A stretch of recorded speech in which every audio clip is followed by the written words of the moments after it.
ඉරිසියාවේ කර්ම විපාකේ තමයි තමන් යමකට ඉරිසියා කළොත් ඒකෙන් තමන් ඈත් වෙනවා. ලස්සන කෙනෙකුට ඉරිසියා කළොත් තමන් ලස්සනෙන් ඈත් වෙනවා. සසරට ලස්සනක් හම්බ වෙන්නේ නැහැ. ලස්සනට ඉරිසියා කළොත් තමන්ට ලස්සන හම්බ වෙන්නේ නැහැ. කොච්චර ලස්සනට ඇඳත් ලස්සන නැහැ. අපි දැකලා තියෙනවා ලස්සන ඇඳුම් ඇඳලා ඉන්නවා සමහර අය ලස්සන නැහැ. පුදුම වෙනවා. තව ඕනම කැත කෙනෙක් ලස්සන ඇඳුමකින් ලස්සන කරන්න පුළුවන් නේ. සමහර අය ඉන්නවා මොන්නම් මේකප් එක දැම්මත් ලස්සන වෙන්නේ නැහැ. කර්මය. ලස්සනට ඉරිසියා කළා. ලස්සනට ගෙයක් හදලා තියෙනුට ඉරිසියයි. ඉරිසියාවේ කර්ම විපාකේ තමයි තමන් යමකටද ඉරිසියා කරන්නේ ඒකෙන් ඈත් වෙනවා. ඒත් ලස්සන ගෙයක් හදලා තියෙද්දි ඉරිසියා කිරීමේ විපාක තමයි තමන්ට ලස්සන ගෙයක් හදාගන්න බෑ. හොඳ ප්ලෑන් එක ගහලා හොඳ ලස්සන ගෙයක් හදන්න ප්ලෑන් කරනවා. අවසානයේ බලනකොට මොකද්ද එකක් හැදෙන්නේ. ගේ ලස්සන නැහැ. ගෙවල් ලස්සනට තියාගන්න බැරි සංසාරේ ලස්සන ගෙවල් තියෙන අයට ඉරිසියා කළා. ඊට පස්සේ හොඳ රස්සාවක් Tamanda සුදුසු තැන ලැබෙන්නේ නැත්තේ සංසාරේ අනිත් අය ඉහළට යන එකට ඉරිසියා කළා. Tamanda ලැබෙන්නේ නැහැ ඊට පස්සේ. හොඳ කටහඬක් තියෙන කෙනෙකුට ඉරිසියා කළොත් Tamanda හම්බ වෙන්නේ නැහැ. හැබැයි යම් කෙනෙක් ඉරිසියා නැද්ද? ඒ කර්ම විපාකේ ආවොත් තප්පරෙන් ලෝකෙම ප්‍රසිද්ධ වෙනවා. උදාහරණයක් ගත්තොත් ළඟදීන් අර ගීතයක් කියලා දියණියක් ප්‍රසිද්ධ වුණේ. දුවෙක් ලෝකෙම ප්‍රසිද්ධ වුණ සින්දුවක් කියලා. ඒකට දැන් ඉරිසියාව තියෙන අය හිතනවා ඇයි ඌට වෙඩි ලක්ෂණ සින්දු නැද්ද? ඕක සින්දුවක්ද? ඕකේ අර්ථයක් තියනවාද? කියලා එක එක කයි කතන්දර හදනවා. නෑ, එතන තියෙන එකම එක දෙයයි. ඒ දුව සසර ඉරිසියා කරලා නෑ. තප්පරෙන් ප්‍රසිද්ධ වෙනවා. මේ ලෝකේ හොඳට හෝ නරකට හෝ යම් කිසි කෙනෙක් ඉක්මනට ප්‍රසිද්ධ වෙනවද? ප්‍රසිද්ධ වෙන්නේ ඉරිසියා නොකිරීමේ පිනකට. මේ ජීවිතය හොඳක් කරන්න පුළුවන් නරකක් කරන්න පුළුවන්.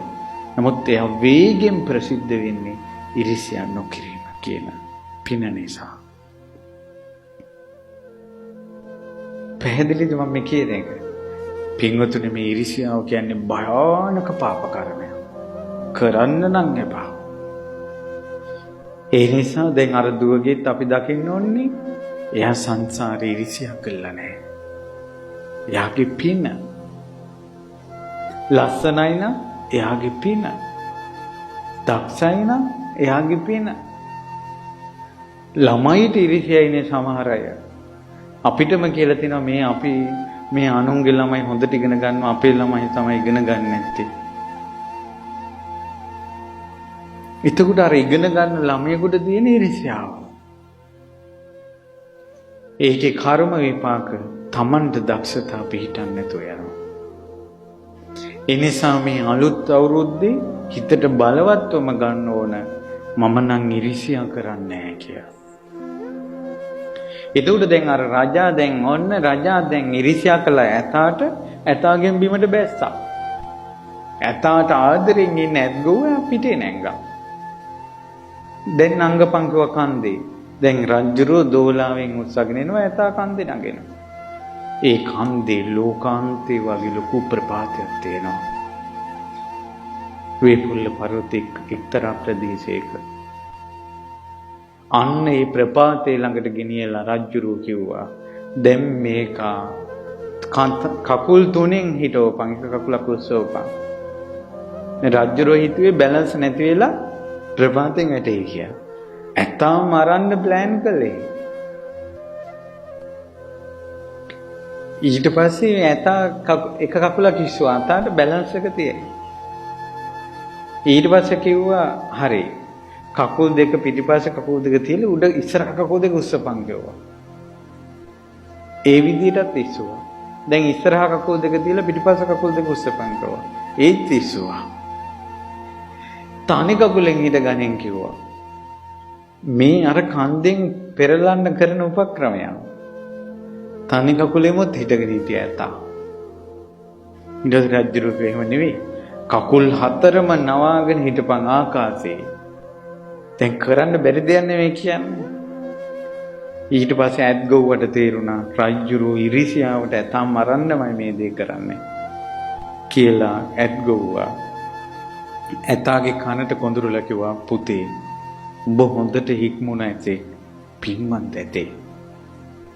මුළු ජම්බුද්වීපයේ මේ ඉන්න සුදුම සුදු තනි ඇතා උඹ. මේ රජා උඹට ඉරිසියයි.